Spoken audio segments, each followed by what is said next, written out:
ننه جون دلم برات خونه ننه، چیشم از داغ تو گریونه ننه. میدونم قصه و درد حیدرو هیچکی غیر از تو نمیدونه ننه.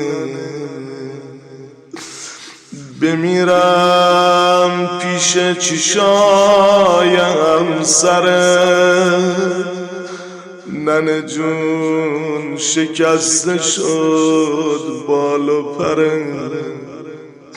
آی ننه آی ننه آی ننه،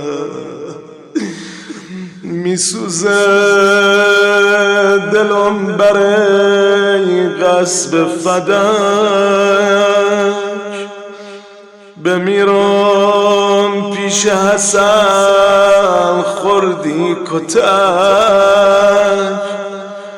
شنیدم زنای پست مدینه میزدن به زخم قلب تو نمک. آخه با تنه میگفتن همیشه خوبه که زهرا دیگه خوب نمیشه، خوبه که زهرا دیگه خوب نمیشه. وای وای،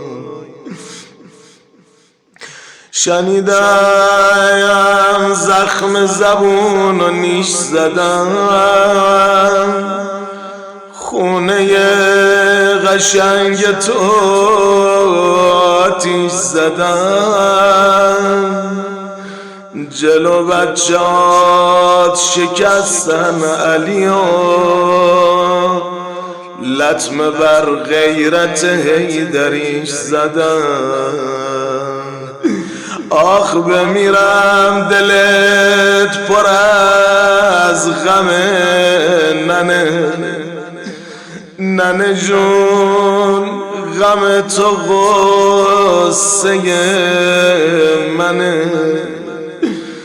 روزه آتیش و خونه علی، به خدا آتیش به جونم میزنه.